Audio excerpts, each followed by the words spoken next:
Hello students, welcome है आप सबका आज के एक नए वीडियो पे। आज हम लोग वापस से वही कंटिन्यू कर रहे हैं जो हम लोगों ने पिछली बार किया था, दैट इज़ इलेक्ट्रोमैग्नेटिक इंडक्शन के PYQs। ठीक है, तो ये है उस लेक्चर का पार्ट 2 और यहाँ पे हम लोग और न्यूमेरिकल्स को डिस्कस करेंगे। और आप लोग प्लीज़ वीडियोस को फॉलो कीजिए और अगर पसंद आए तो प्लीज़ लाइक, सब्सक्राइब और कमेंट ज़रूर करें। चलिए देखते हैं इस क्वेश्चन को क्या कहता है हमसे। क्वेश्चन में कहता है deduce an expression for the mutual inductance of two long coaxial solenoid having different radii and different number of turns. अच्छा, कोएक्सियल वर्ड का मतलब क्या होता है पहले तो हम लोग समझते हैं कि मान लीजिए दो सोलिनॉइड है, एक सोलिनॉइड है थोड़े बड़े रेडियस का और दूसरा है छोटा। ठीक है, जैसे कि यहाँ पे डायग्राम पे दिख रहा है। इस बड़े वाले सोलिनॉइड के अंदर हम लोगों ने छोटे वाले यानी छोटे रेडियस के सोलिनॉइड को इंसर्ट किया है। ठीक है, और इस बड़े वाले सोलिनॉइड में करंट फ्लो हो रहा है। अब जब इस बड़े वाले सोलिनॉइड में करंट फ्लो होगा तो उसकी वजह से यहां पे छोटे वाले सोलिनॉइड में एक EMF इंड्यूस होगा। ठीक है, यानी फ्लक्स पास होगा, इसके अंदर से भी फ्लक्स पास होगा और फ्लक्स पास होने की वजह से वहां पे एक EMF इंड्यूस होगा। ठीक है, अब कितना फ्लक्स पास होगा, ठीक है, किस हिसाब से EMF इंड्यूस होगा, ठीक है, वो सब कुछ हम लोगों को यहां पे कंसिडर करके चलना पड़ता है। इस क्वेश्चन में हम लोगों से सिर्फ और सिर्फ म्यूचुअल इंडक्टेंस पूछा गया है, सिर्फ म्यूचुअल इंडक्टेंस। ठीक है, म्यूचुअल इंडक्टेंस का मतलब क्या होता है? म्यूचुअल इंडक्टेंस का मतलब होता है जब इस सोलिनॉइड में करंट जो है फ्लो हो रहा होगा, ठीक है, तो उसकी वजह से इस सोलिनॉइड के अंदर एक मैग्नेटिक फील्ड होगी। वो मैग्नेटिक फील्ड वेरिएबल होगी अगर करंट वैरी करता है तो, और इस वेरिएबल मैग्नेटिक फील्ड की वजह से जो फ्लक्स होगा अक्रॉस दिस सोलिनॉइड, अंदर वाले सोलिनॉइड, वो भी वैरी करेगा। ठीक है, और इसकी वजह से इस छोटे वाले सोलिनॉइड में भी एक करंट कह लीजिए, एक EMF कह लीजिए, वो इंड्यूस होगा। ठीक है, तो एक सोलिनॉइड में करंट या मैग्नेटिक फील्ड की वजह से वेरिएशन आने की वजह से जो दूसरे वाले सोलिनॉइड यानी अंदर वाले सोलिनॉइड में एक EMF कह लीजिए, करंट कह लीजिए, या फिर एक और मैग्नेटिक फील्ड कह लीजिए जो इंड्यूस हो रहा है, उसी फेनोमेना को कहते हैं म्यूचुअल इंडक्टेंस। ठीक है, तो हम लोग इस क्वेश्चन में क्या करते हैं, ये जो बड़ा वाला सोलिनॉइड है इसका रेडियस को R1 कहते हैं। ठीक है, इसको कहते हैं रेडियस ऑफ बिग सोलिनॉइड कह देते हैं। ठीक है, N1 क्या कहते हैं? नंबर ऑफ टर्न्स पर यूनिट लेंथ।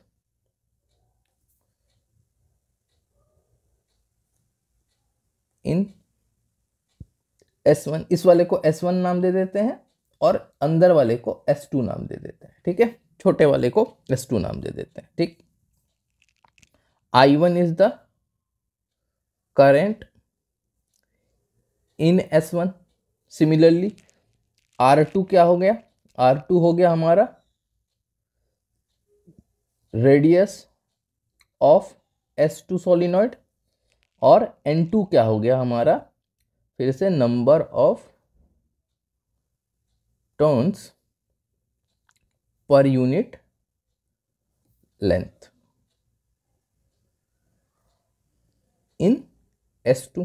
ठीक है, इतना। अब यहां पे किस तरीके से इसको सॉल्व करना होता है, देखिए यहां पे ये जो इक्वेशन है ना, यहां पे देखिए ये यहां पे करंट जो है वो वैरी करेगा। ठीक है, और उसकी वजह से इस छोटे वाले सोलिनॉइड में फ्लक्स पास होगा। ठीक है, तो अगर मैं यहां से रिलेशन को लिखूं तो ये होता है क्या, N2 phi2 equal to MI1, ये होता है इसका रिलेशन। ठीक है, current in the bigger solenoid और flux in the smaller solenoid due to current in this bigger solenoid. ठीक है, ये रिलेशन कहां से आता है, मान लीजिए ये एक कॉइल है और ये एक कॉइल है, इस कॉइल में करंट है I, तो इस करंट में इस कॉइल में जो करंट है इसकी वजह से यहाँ पे मैग्नेटिक फील्ड है, और ये करंट वेरिएबल है तो यहाँ पे भी वेरिएबल मैग्नेटिक फील्ड होगी। ठीक है, अब इस वेरिएबल मैग्नेटिक फील्ड के जो फील्ड लाइंस होंगी वो इसमें से भी पास करेंगी। ठीक है, इसको हम कॉइल 1 और इसको कॉइल 2 नाम देते हैं। तो इसमें से जो मैग्नेटिक फील्ड लाइंस पास करती है उसको मैं मैग्नेटिक फ्लक्स बोलता हूं पासिंग थ्रू कॉइल 2, उसको मैं phi2 नाम देता हूं, और यहां से जो करंट है इसको मैं I1 नाम देता हूं फ्लोइंग इन दिस। तो यहां से देखिए ये रिलेशन आता है phi2 is directly proportional to I1। जितना I1 बढ़ेगा उतना ही मैग्नेटिक फील्ड बढ़ेगा, जितना मैग्नेटिक फील्ड बढ़ेगा उतना magnetic field lines passing through this coil 2 भी बढ़ेगा। और जब मैं इस प्रोपोर्शनलिटी साइन को हटाता हूं तो यहां पे एक कांस्टेंट आता है M, इसी को कहते हैं म्यूचुअल इंडक्टेंस। ठीक है, इसको कहते हैं म्यूचुअल इंडक्टेंस। अब ये तो एक कॉइल के लिए था रिलेशन।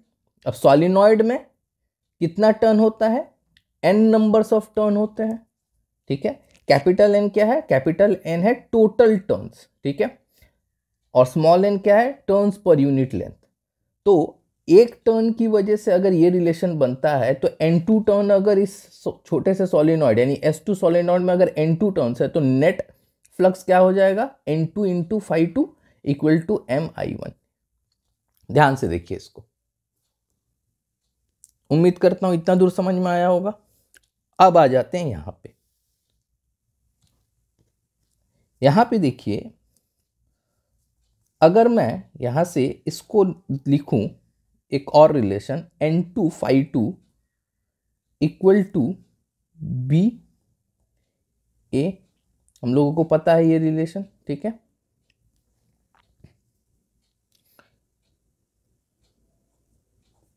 यहां पे भी एक N2 मल्टीप्लाई करते हैं इस तरीके से। ठीक है, अब इस रिलेशन से क्या आ जाएगा, BA cos theta into N2 लिख सकते हैं यहां पे। ठीक, अब देखिए ये जो फ्लक्स है, ठीक है, ये फ्लक्स किस मैग्नेटिक फील्ड की वजह से आ रही है, ये S1 सोलिनॉइड यानी जो बिगर सोलिनॉइड है उसकी जो मैग्नेटिक फील्ड है उसकी वजह से आ रही है। तो हम यहाँ पे B1 लिखेंगे। ठीक है, ध्यान से देखिए B1, ये एंगल क्या है, ये एंगल है इस बड़े वाले सोलिनॉइड के मैग्नेटिक फील्ड और इस छोटे वाले सोलिनॉइड के एरिया वेक्टर के बीच का एंगल। ठीक है, तो इस बड़े वाले सोलिनॉइड में जो मैग्नेटिक फील्ड होगा वो इस छोटे वाले सोलिनॉइड के एरिया वेक्टर के साथ या तो पैरेलल है या तो एंटी पैरेलल है। तो उस केस में ये जो डिग्री है, ये थीटा है, ये 0 डिग्री या 180 डिग्री हो जाता है। तो ये सिंपली हो जाता है B1 A N2 के बराबर। ठीक है, B1 A N2 के बराबर। अब magnetic field due to solenoid कितना होता है, ये होता है म्यू N I के बराबर। ठीक है, म्यू N I के बराबर। ये क्या है, ये है magnetic field due to a solenoid. अब B1 को हम क्या लिख सकते हैं इसके टर्म पे, mu naught N1 I1।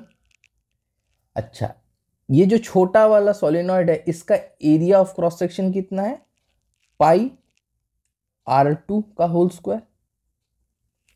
N2 को क्या लिख सकते हैं, N2 क्या है, number of turns in this solenoid. इसको क्या लिख सकते हैं, इसको लिख सकते हैं N2 इंटू L के बराबर। देखिए लेंथ अगर L है, ठीक है, तो नंबर ऑफ टर्न्स पर unit length into L is equal to N2।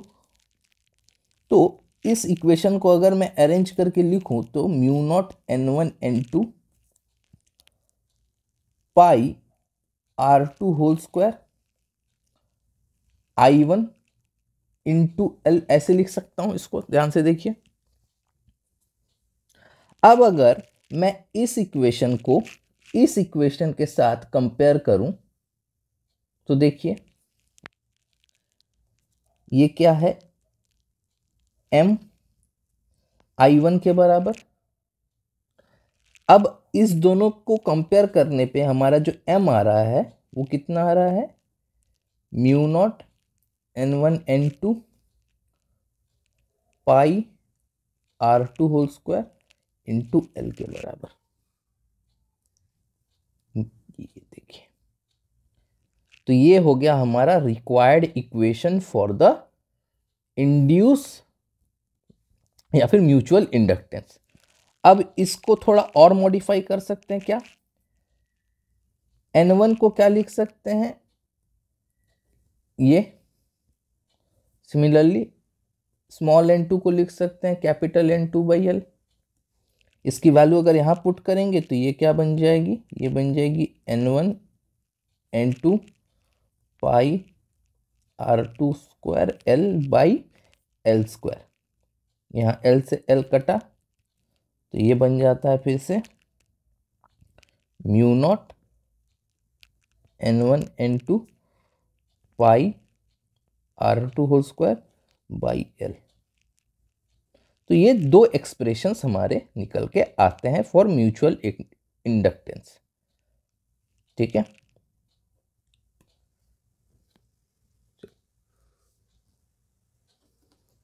ध्यान से देखिए इस सॉल्यूशन को और नोट कीजिए। चलिए देखते हैं ये क्वेश्चन। इसमें क्या कहता है, इसमें कहता है two concentric circular loops of radius 1 centimetre and 20 centimetre are placed coaxially, find mutual inductance of the arrangement. तो यहां पे क्या कह रहा है कि दो सर्कुलर लूप है, मान लीजिए एक सर्कुलर लूप है, ये कोएक्सियल कहा है, तो कोएक्सियल का मतलब होता है इस तरीके से, इसको कॉन्सेंट्रिक भी कह सकते हैं। ये जो अंदर वाला है इसका रेडियस में अगर R1 कहूं और ये जो आउटर लूप है इसका रेडियस को मैं अगर R2 कहूं तो ठीक है। अब क्या है, मान लीजिए जो आउटर लूप है इसमें से करंट फ्लो कर रही है I। अब जब इसमें से करंट फ्लो करेगी तो क्या होगा, यहां पे करंट की फ्लो होने की वजह से इसके सेंटर पे एक मैग्नेटिक फील्ड आएगा, सेंटर पे एक मैग्नेटिक फील्ड आएगा और वो मैग्नेटिक फील्ड की वैल्यू क्या होती है, mu not I by 2 R2 के बराबर। ठीक है, ये क्या है, ये magnetic field at the centre of a circular loop का फॉर्मूला है।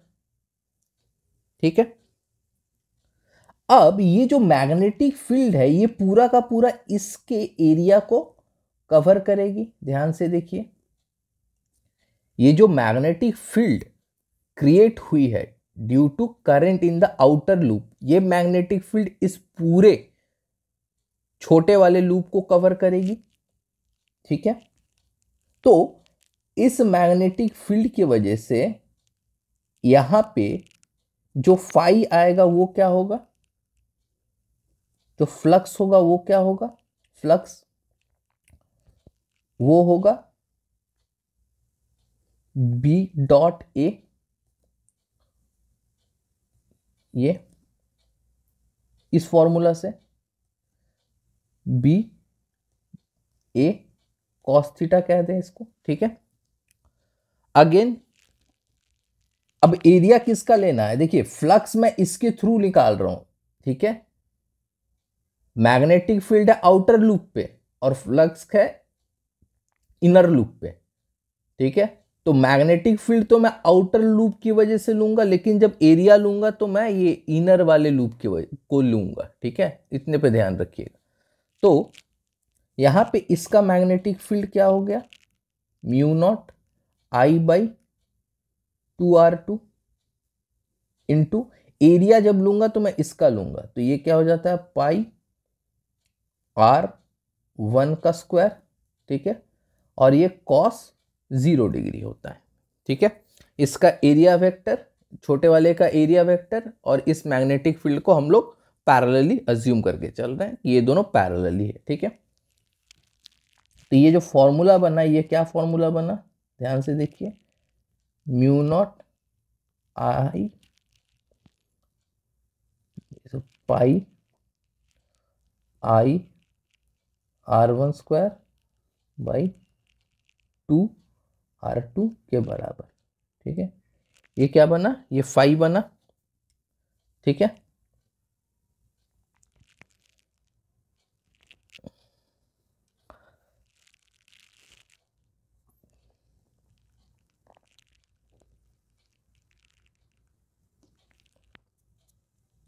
अब अगर यहां से देखिए, इस आई को मैं यहां लेके आऊं तो ये क्या हो जाएगा, mu naught pi r1 square by 2r2 के बराबर। ठीक है, और फ्लक्स पर यूनिट करंट को ही तो म्यूचुअल इंडक्टेंस कहते हैं। ध्यान से देखिए इसको,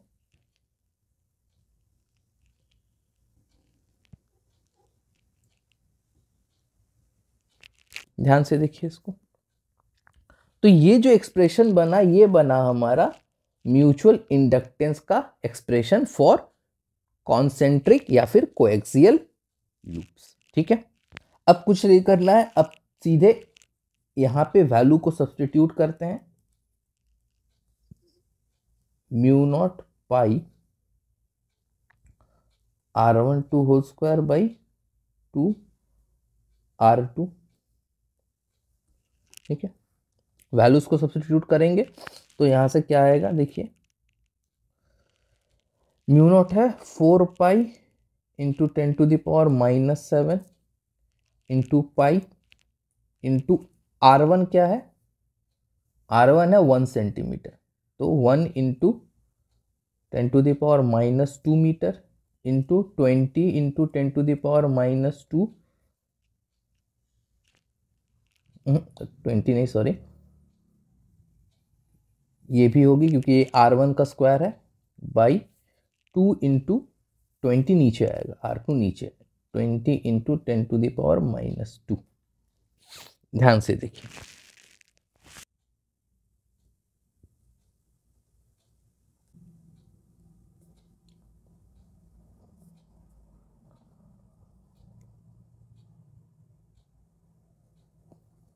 तो इसकी जो वैल्यू आएगी इसको सॉल्व करने के बाद वो आएगी पाई स्क्वायर इंटू 10⁻⁻10 हेनरी के बराबर। ठीक है, अब पाई की वैल्यू को सब्स्टिट्यूट करके वैल्यू पुट कर देना होता है। ये गया पहला।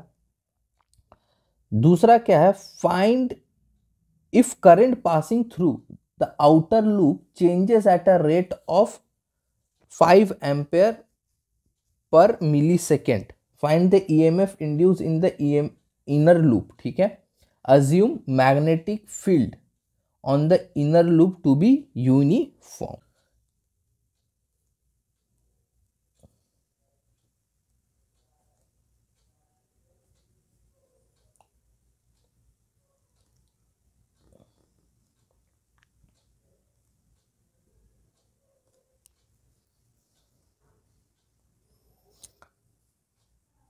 ये जो फॉर्मूला है, ये फॉर्मूला है ईएमएफ इंड्यूस्ड का। ठीक है, कितना ईएमएफ इंड्यूस होगा इस छोटे से लूप के अंदर, वो डिपेंड करता है इस फॉर्मूला पे, mutual inductance into rate change in rate of the current.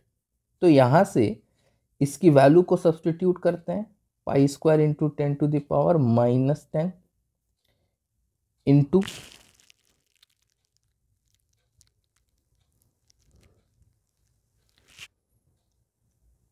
5 into 10⁻³ देखिए कितना दिया हुआ, 5 मिली सेकेंड यानी 10⁻3। ठीक है, तो इसको सॉल्व करेंगे तो इसका जो वैल्यू आएगा वो आएगा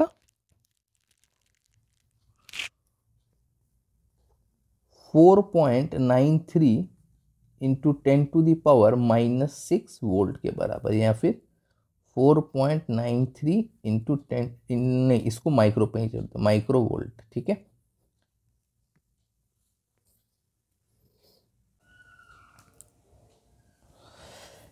चलिए आइए देखते हैं इस क्वेश्चन को क्या कहता है हमसे। अच्छा, starting from the expression of energy omega equal to या W equal to ½ Li² stored in a solenoid of self-inductance L to build up the current I, obtain expression for magnetic energy in terms of magnetic field B, area A, length L of solenoid having n number of turns per unit length, and hence show that the energy density is equal to B square by 2 mu not. चलिए देखते हैं इसको। अच्छा, मान लीजिए ये एक solenoid है, ठीक है, सपोज करते हैं ये एक सोलिनॉइड है इस तरीके से। ठीक, इस सोलिनॉइड की जो L लेंथ है उसको हम लोग L कहते हैं, और इसका जो एरिया ऑफ क्रॉस सेक्शन है इसको A कहते हैं। ठीक है, और N जो है वो क्या है, वो है टोटल नंबर ऑफ टर्न्स। ठीक है, यह है टोटल नंबर ऑफ टर्न्स। तो जब इसमें से देखिए करंट फ्लो करेगा तो क्या होगा, करंट फ्लो करने की वजह से वहां पे एक मैग्नेटिक फील्ड जनरेट होगा, और वो मैग्नेटिक फील्ड की वजह से मैग्नेटिक फ्लक्स होगा। अब करंट वेरिएबल और तो मैग्नेटिक फील्ड भी वेरिएबल, मैग्नेटिक फील्ड वेरिएबल तो वेरिएबल मैग्नेटिक फ्लक्स। तो जब वेरिएबल मैग्नेटिक फ्लक्स इसमें से पास होगा ना, तो इसमें एक ईएमएफ क्या होगा, इंड्यूस होगा, और उस ईएमएफ की वजह से क्या होगा, एक करंट भी इंड्यूस होगा। और लेंज लॉ के मुताबिक ये जो इंड्यूस करंट होगा ना, उसकी डायरेक्शन कैसी होगी, वो opposite to the direction of the current. ठीक है, ये जो सोलिनॉइड में मान लीजिए एक करंट फ्लो कर रहा है I, वो जो इंड्यूस करंट होगा वो इस करंट को अपोज कर रहा होगा। ठीक है, तो ये मोटा मोटा बात है। ठीक है, अब यहां पे हम लोगों को क्या देखना है, हम लोगों को देखना है फाई। ठीक है, तो फाई के लिए मैं ये फॉर्मूला यूज करता हूं B.A वापस से। ठीक है, that is BA cos theta. Again magnetic field की डायरेक्शन और एरिया वेक्टर की डायरेक्शन फिर से आपस में पैरेलल होगी, तो ये जो होगा ये एंगल 0, तो ये हो जाता है BA, ये फाई। अब अगर यहां पे n नंबर ऑफ लूप है तो ये फॉर्मूला बन जाएगा BA इंटू n। ठीक है, ये जो इक्वेशन है ये एक लूप की वजह से आता है, और अगर यहाँ पे n नंबर ऑफ टर्न्स है यानी मैं n लूप कंसिडर करूं तो टोटल फ्लक्स जो होगा वो कितना होगा, ये होगा। अब यहाँ पे n, अच्छा सोलिनॉइड की वजह से जो मैग्नेटिक फील्ड होती है उसका वैल्यू क्या है, उसकी वैल्यू होती है B equal to mu naught NI के बराबर, या फिर मैं इसको ऐसे लिख सकता हूं mu naught NI by L के बराबर। ठीक है,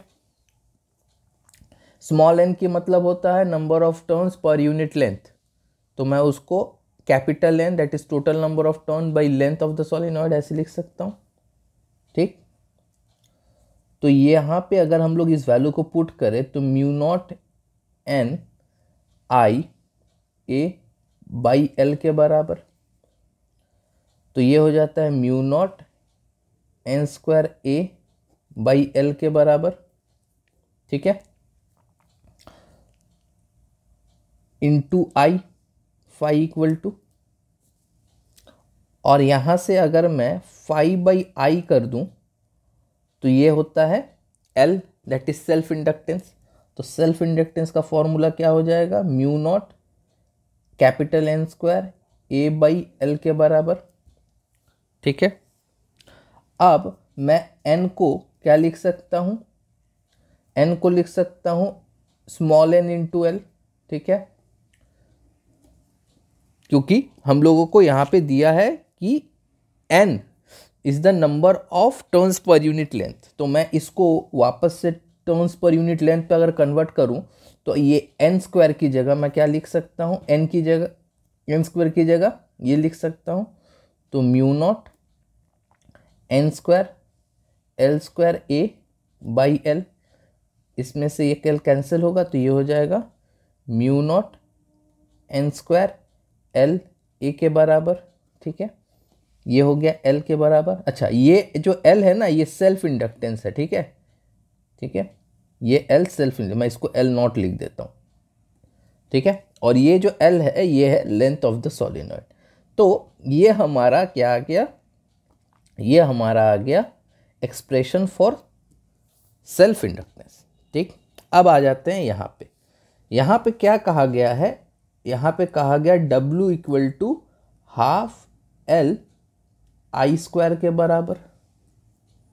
अब कुछ नहीं करना है, बस वैल्यू सब्स्टिट्यूट करना है, क्योंकि हम लोगों को क्या गया, इस एनर्जी को ही इन टर्म्स ऑफ BAL के टर्म में लिखना है। तो यहाँ से L की वैल्यू हम लोग ये रख देते हैं, mu naught N square L A into I की जगह क्या लिखेंगे, आई हम लोगों को यहाँ से मिल जाएगा। देखिए अगर B इक्वल टू ये है न्यू नॉट एन आई, तो यहां से I इक्वल टू क्या हो जाएगा, B by mu naught N, इसका होल स्क्वायर, ठीक है। तो ये हो गया half into mu naught N square L A into B square by mu naught square into N square. इस एन स्क्वायर से ये कैंसिल, इस म्यू नॉट से म्यू कैंसिल, तो ये क्या हो जाता है B square by 2 mu naught, और यहाँ पे मैं इसको L इंटू ए ऐसे लिख सकता हूँ, ठीक है। ये देखिए इस एक्सप्रेशन को इस तरीके से लिख सकते हैं। ये L इंटू एल क्या है, लेंथ इंटू एरिया, इसको मैं वॉल्यूम बोल सकता हूं, ठीक है। तो W बाई वी ये कितना आ जाता है, ये आ जाता है B square by 2 mu naught, और इसको क्या कहेंगे, इसको कहेंगे एनर्जी डेंसिटी, दैट इज ये हो गया हमारा एनर्जी डेंसिटी। देखिए एनर्जी डेंसिटी का एक्सप्रेशन यही प्रूफ करने के लिए दिया था हमको, देखिए प्रूफ हो गया। ध्यान से देखिए सॉल्यूशन को और नोट कीजिए।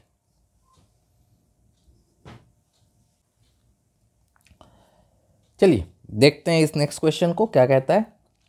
कहता है the current flowing through an inductor of self inductance L is continuously increasing, plot a graph showing variation of magnetic flux versus current. चलिए देखिए ये बहुत ही इजी क्वेश्चन है, बहुत ही सिंपल, जस्ट बेसिक्स पता होना चाहिए आपको। देखिए फाई जो है वो होता है LI, ये क्या है, ये है एक्सप्रेशन फॉर सेल्फ इंडक्टेंस, ये है मैग्नेटिक फ्लक्स, ये है करंट। तो मैं यहां से कह सकता हूं phi is directly proportional to I.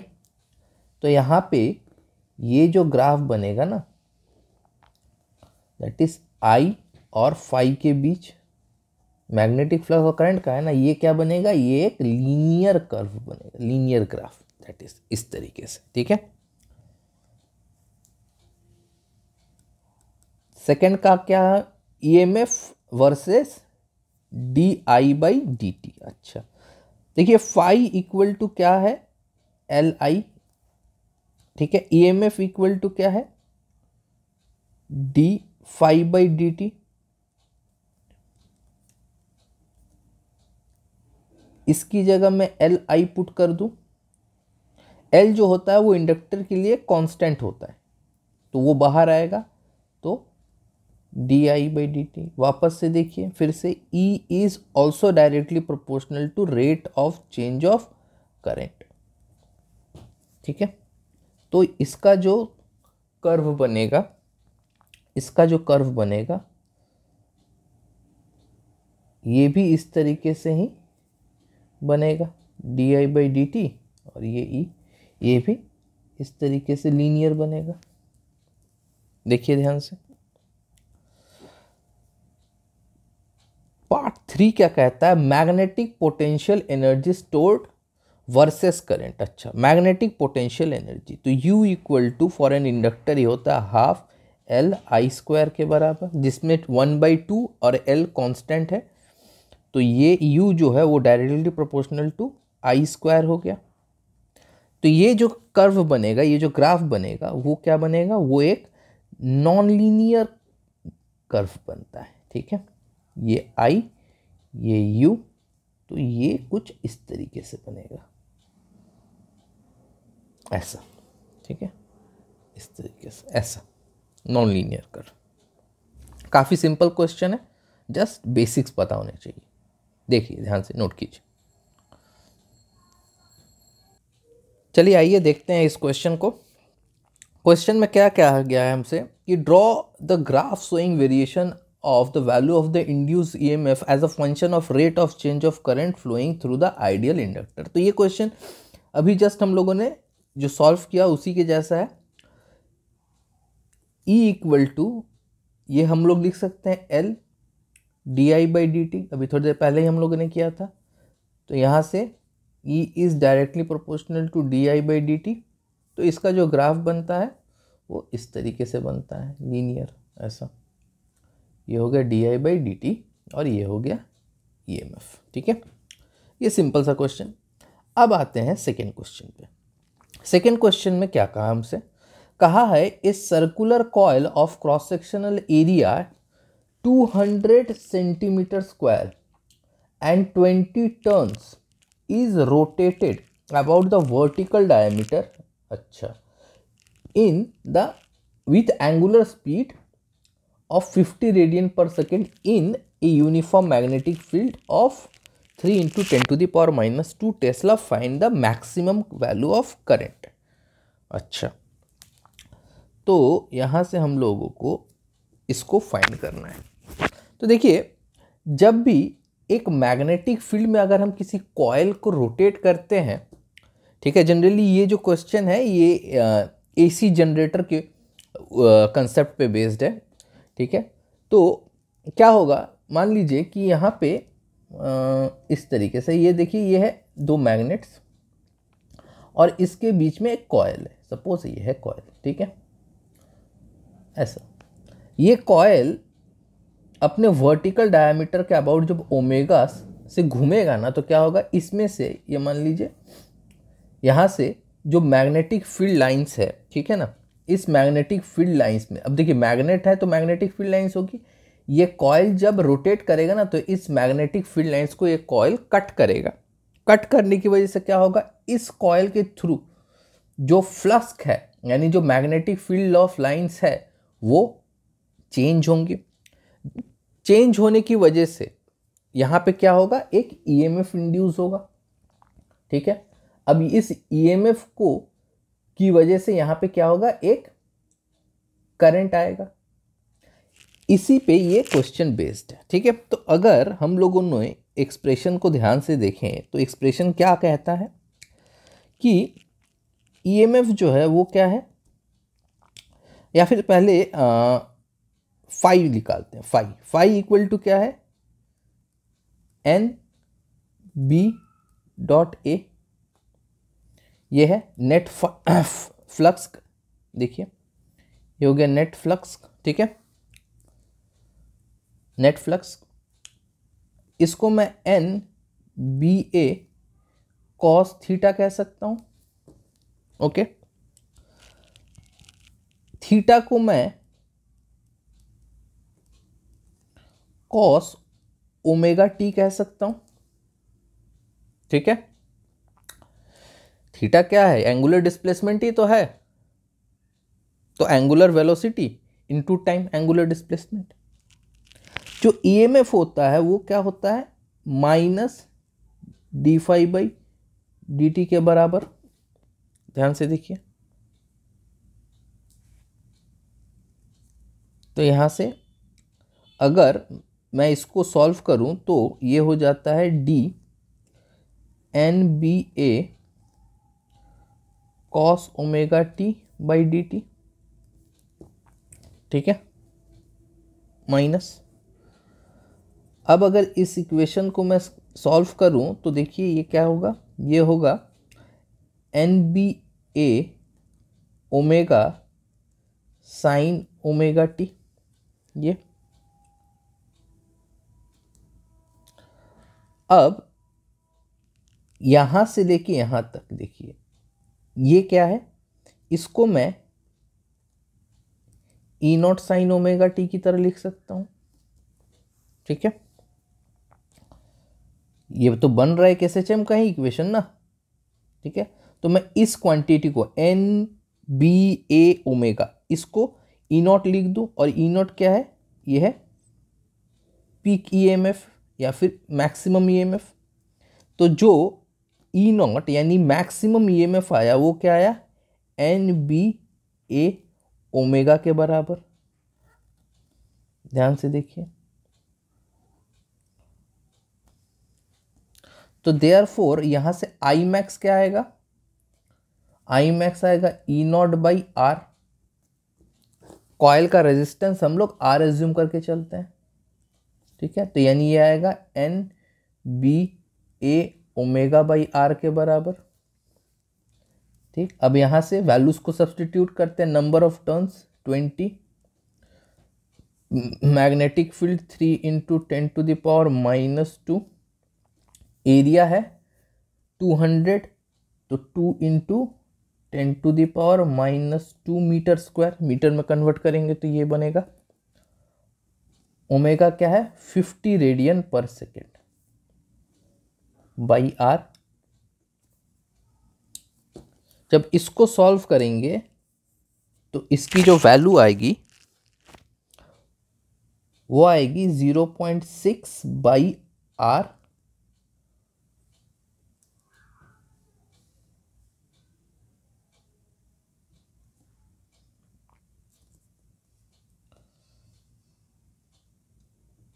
Ampere के बराबर।